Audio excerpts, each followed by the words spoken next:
2026 தமிழ்நாடு சட்டமன்ற தேர்தலில் மே 4 எம்எல்ஏவா தேர்ந்தெடுக்கப்பட்ட 4 எம்எல்ஏக்களை ராஜினாமா பண்ண வச்சுட்டு தமிழ்நாட்டோட முதலமைச்சரான திரு ஜோசப் விஜய் அவர்கள் இங்கிருந்து டெல்லிக்கு போய் பாரத பிரதமர் நரேந்திர மோடி அவர்களை மீட் பண்ணியிருக்காரு.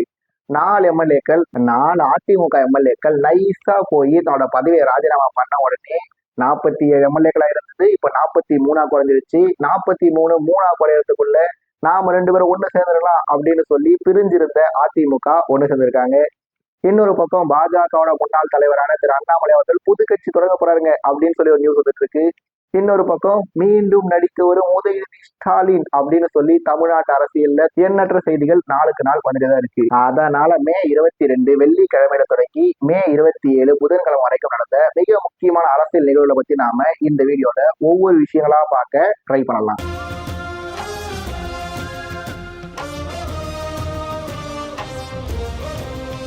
2026 தமிழ்நாடு சட்டமன்ற தேர்தலில் பல பேர் எதிர்பார்க்காத வகையில 107 இடத்துல ஜெயிச்சிருந்த தமிழக வெற்றி கழகத்தோட தலைவரான திரு ஜோசப் விஜய் அவர்கள் தமிழ்நாட்டோட முதலமைச்சர் ஆகியிருந்தாரு.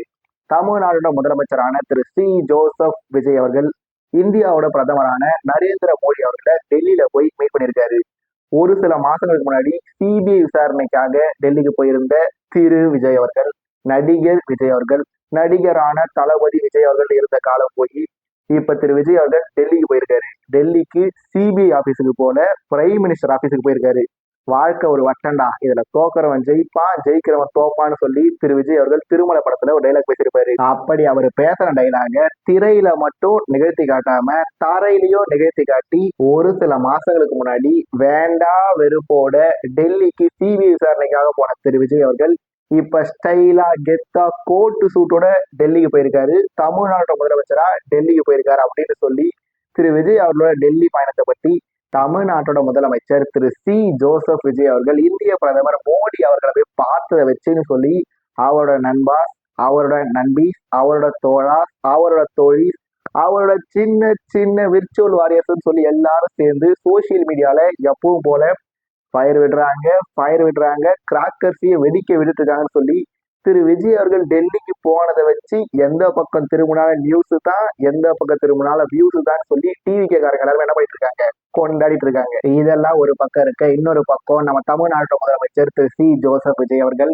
பிரதமரை பார்த்திருக்காரு, மத்திய நிதி அமைச்சரை பார்த்திருக்காரு. இதுல திரு விஜய் அவர்கள் பிரதமர் கிட்ட இந்த மாதிரி தமிழ்தாய் வாழ்த்தினாங்க, எந்த ஒரு அரசு நிகழ்ச்சியா இருந்தாலும் முதல்ல பாடிக்கிறோம் அப்படின்னு சொல்லி கேட்டதாகவும், அடுத்து மேகதாது அணை கட்டவே கூடாதுங்க, அதுக்கு மத்திய அரசு அனுமதிக்கவே கூடாதுங்க அப்படின்னு சொல்லி திரு விஜய் அவர்கள் கேட்டதாகவும், இலங்கை கடற்படையால கைது செய்யப்பட்ட தமிழக மீனவர்களை உடனே விடுவிக்கணும், அவங்க கிட்ட இருந்து பறிமுதல் செய்யப்பட்ட படகுகளையும் உடனே தமிழ்நாட்டுக்கு திருப்பி அனுப்பணும் அப்படின்னு சொல்லி அதுக்கு தேவையான நடவடிக்கைகளை உடனே இந்திய மத்திய அரசாங்கம் இலங்கை அரசாங்கத்துல கலந்து பேசியோ இல்ல வேற அழுத்தம் கொடுத்தோ உடனே தமிழக மீனவர்களும் வீடு திரும்பணும், தமிழக மீனவர்களோட படகுகளும் வீடு திரும்பணும்னு சொல்லி தமிழ்நாடு முதலமைச்சரான திரு விஜய் அவர்கள் பிரதமர் மோடி கிட்ட சொன்னதாகவும் தகவல்கள் வந்திருக்கு.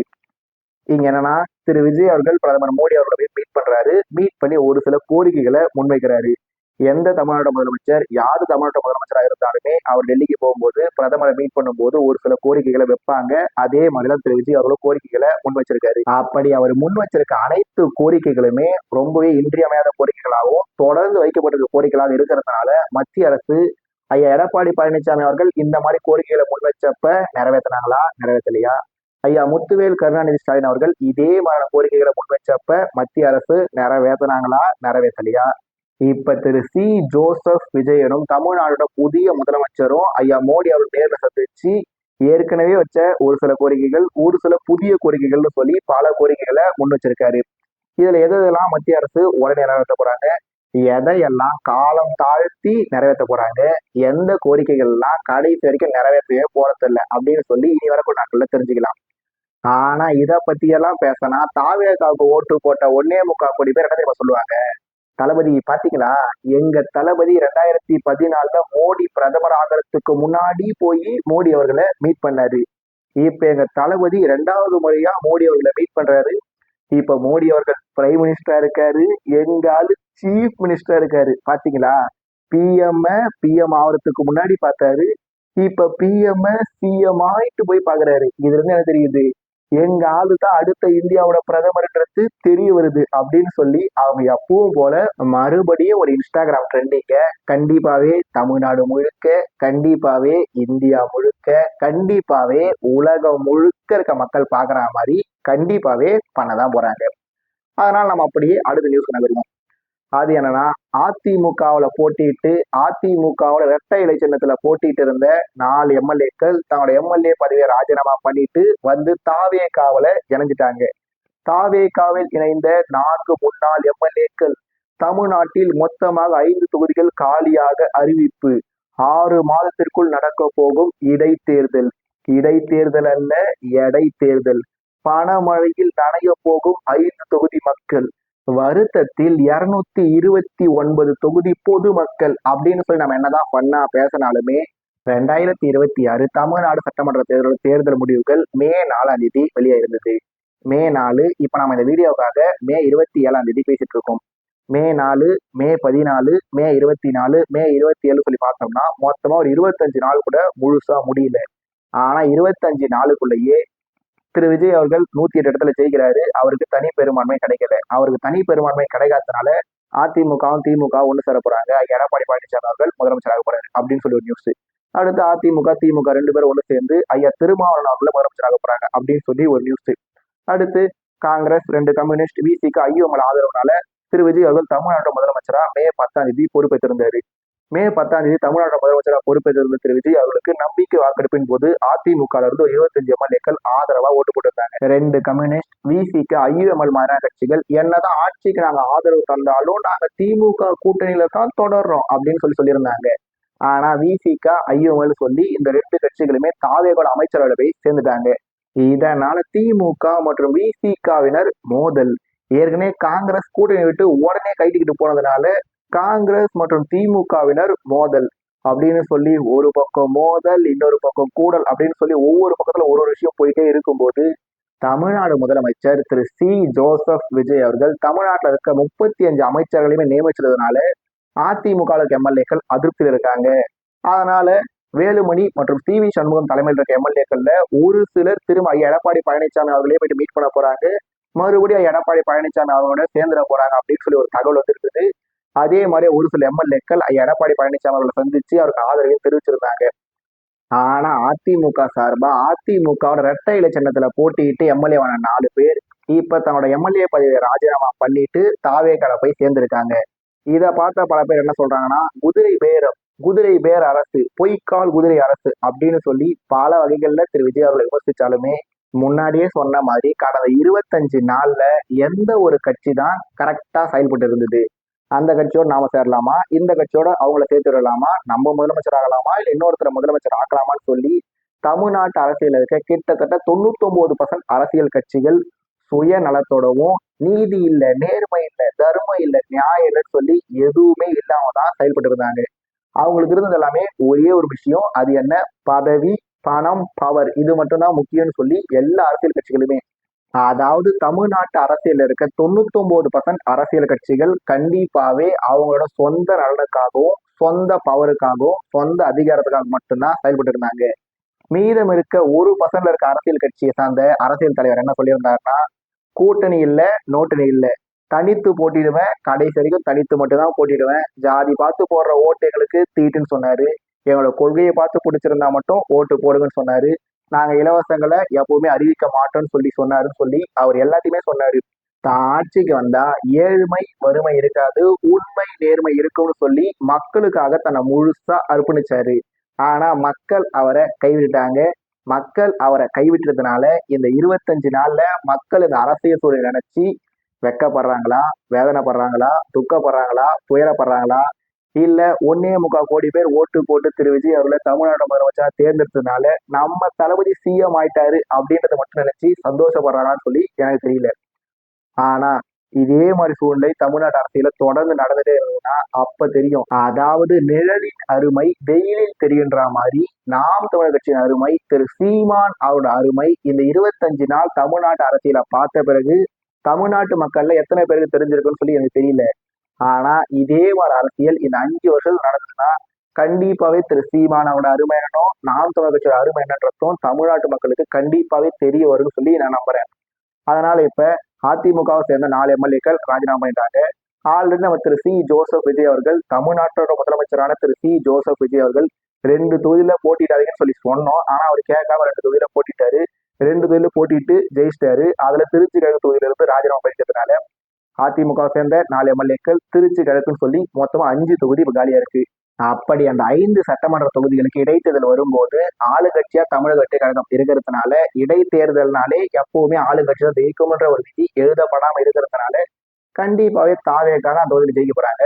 5 தொகுதியிலுமே தாவேக்கா தான் ஜெயிக்க போறாங்க. ஆல்ரெடி தாவேக்காவுக்கு 107 எம்எல்ஏக்கள் இருக்காங்க. 107 பிளஸ் 5னா 112. காங்கிரஸ் ஒரு 5, 117. அமைச்சரவையில் இடம் பிடிச்சிருக்க விசிகா மற்றும் ஐயோமோட 4 எம்எல்ஏக்களை சேர்த்தா 107, 5, 112 பிளஸ் 5, 117 பிளஸ் 4ன்னு சொல்லி 121 எம்எல்ஏக்களோட ஆதரவு பெற்று நாம் 5 வருஷத்தை முழுசு ஆட்சி நிறைவேற்றிடலாம். அப்படி ஒருவேளை கூட்டணி கட்சி சார்ந்த யாராவது வெளியே போனாலுமே கூட இன்னமும் திமுகல இருந்தோ இல்ல அதிமுகல இருந்தோ ஒரு சில எம்எல்ஏக்கள் ராஜினாமா பண்ண வச்சு அந்த தொகுதியில் இடைத்தேர்தல் வச்சு அதுலயும் ஜெயிச்சு நம்ம திரும்ப ஆட்சியை தக்க வச்சுக்கலாம். நம்மளோட ஆட்சியை முழுசா 5 வருஷம் நடத்திக்கலாம் அப்படின்ற ஒரு திட்டத்துல தான் திரு விஜய் அவர்கள் இருக்கிறதா சொல்லப்படுது. திரு விஜய் அவர்களோட இந்த மாதிரி ஒரு திட்டத்தை இதுக்கு முன்னாடி வேற யாருமே பண்ணதில்லையான்னு சொல்லி கேட்டீங்கன்னா கண்டிப்பாவே பல பேர் பண்ணியிருக்காங்க.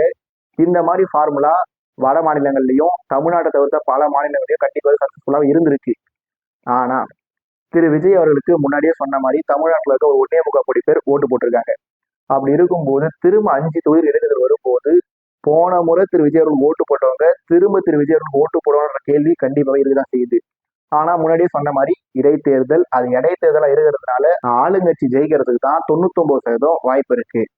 பட் அந்த தொகுதியில ஸ்டாலினே களமிறக்க போறாரு, இல்ல சீமானே களமிறக்க போறாரு, இல்ல அன்பில் மகேஷ் பொய்யா மொழி களமிறக்க போறாரு அப்படின்னு சொல்லி பல வகையான கட்டுக்கதைகள் ஊருக்குள்ள சுத்திட்டு இருந்தாலுமே இந்த 5 தொகுதி கிடைத்தது வரும்போது இந்த 2026 தமிழ்நாடு சட்டமன்ற தேர்தல் தமிழ்நாடு பொது சட்டமன்ற தேர்தலை தோற்றதுக்காக களத்துல இறங்கி கண்டிப்பாவே 100% எஃபெக்டை கொடுப்பாங்கன்ற ஒரு நம்பிக்கை திமுக சேர்ந்தவங்களுக்கும் அதிமுக சேர்ந்தவங்களுக்கும் கண்டிப்பா இருக்குதான் செய்யுது. அதனால இந்த 5 தொகுதி இடைத்தேர்தல்ல சுவாரஸ்யங்களுக்கு கண்டிப்பாவே பஞ்சம் இருக்க போறது இல்லை. எங்க இந்த 5 தொகுதி இடைத்தேர்தல 10 ஆகிடுவாங்கன்ற பயத்துலதான் 2 குரூப்பா இருந்த வேலுமணி தரப்பு, எடப்பாடி பழனிசாமி தரப்புன்னு சொல்லி 2 குரூப்பா இருந்த அதிமுக தரப்பு மறுபடியும் ஒரு முறை ஒன்னா இருக்காங்க. ஜேன்னு இருந்தாங்க, ஒன்னானாங்க. ஓபிஎஸ், இபிஎஸ், சசிகலா, டிடிவின்னு சொல்லி பல வகையா பிரிஞ்சிருந்தாங்க. அப்புறம் ஒன்னானாங்க, பிரிஞ்சாங்க, மறுபடியும் ஒன்னானாங்க, மறுபடியும் பிரிஞ்சாங்க, மறுபடியும் ஒன்னானாங்க, மறுபடியும் பிரிஞ்சாங்க, இப்பவும் பிரிஞ்சிருந்தாங்க, இப்போ ஒன்னா இருக்காங்கன்னு சொல்லி ஒரு முறை அதிமுக பிரிஞ்சு ஒரு முறை அதிமுக இணையும் போதும் ஒரு சிலர் பலம் பெற்றிருப்பாங்க, ஒரு சிலர் பலவீனமாயிருப்பாங்க. இதுல என்னன்னா அனைத்து இந்திய அண்ணா திராவிட முன்னேற்ற கழகம் அதிமுக தொடங்கப்பட்ட நாள்ல இருந்தே அதிமுக தொடர்ந்து 2வது முறையா ஆட்சிக்கு வராம இருந்ததே இல்லை. ஆனா எடப்பாடி பழனிசாமி அவர் லீடர்ஷிப்ல அதிமுக 2021 தோத்தாங்க.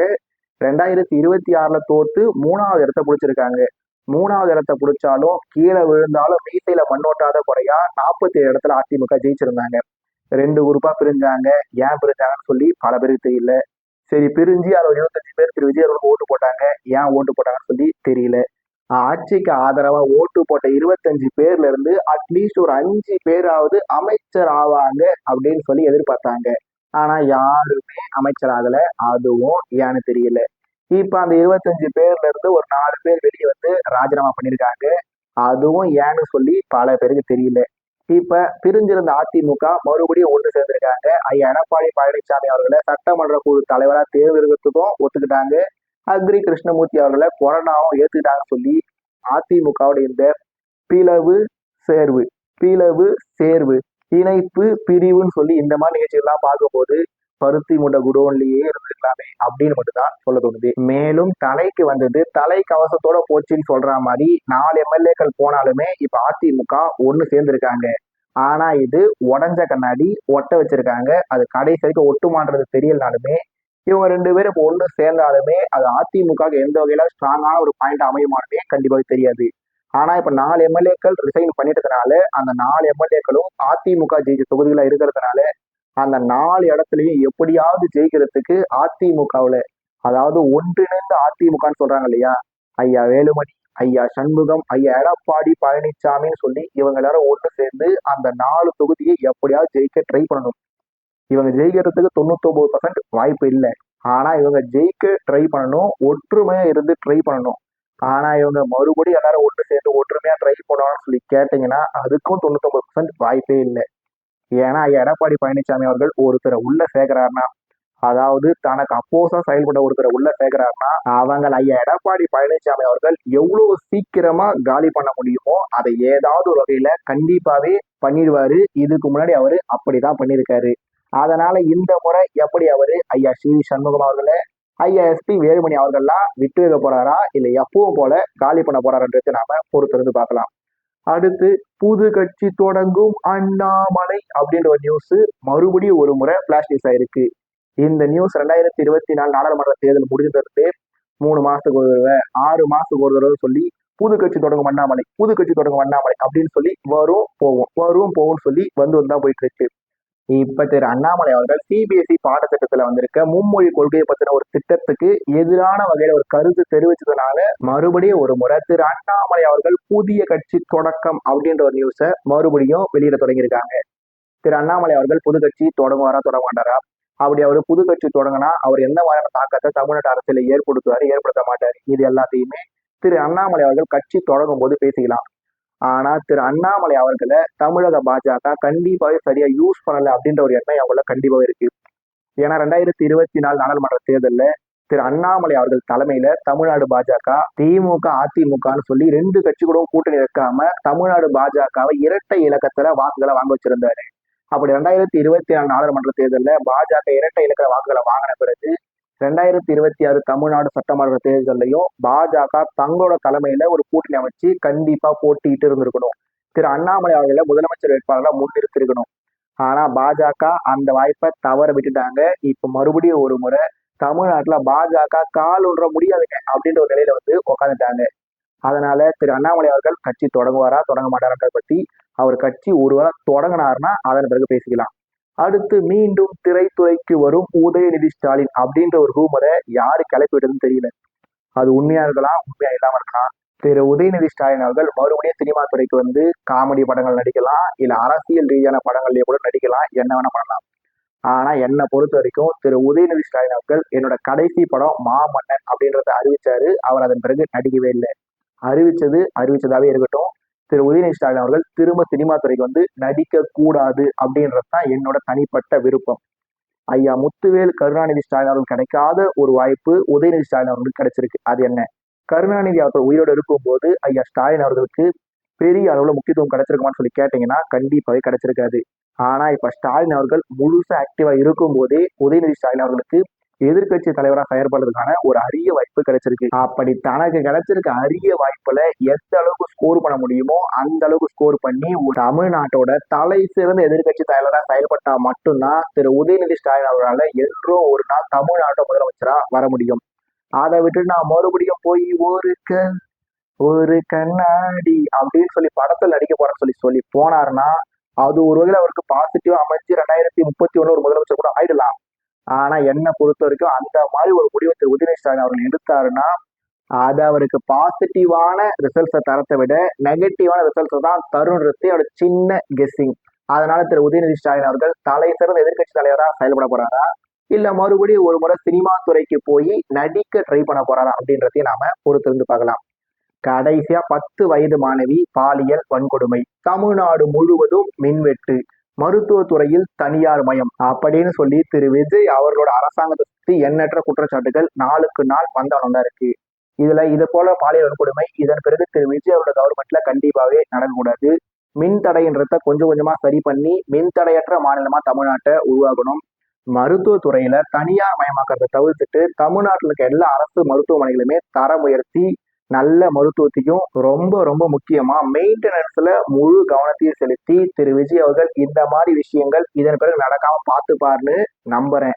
திரு விஜய் அவர்கள் அந்த மாதிரி பார்த்துப்பாரா பார்த்துக்க மாட்டாரா, திரு விஜய் அவர்கள் குதிரை பேர அரசா செயல்படுவாரா இல்ல உண்மையிலேயே அவர் சொன்ன மாதிரி குதிரை வேக அரசா இதன் பிறகாச்சும் செயல்படுவார்ன்றத நாம இனி வரக்கூடிய நாட்கள்ல பொறுத்திருந்து பார்க்கலாம்.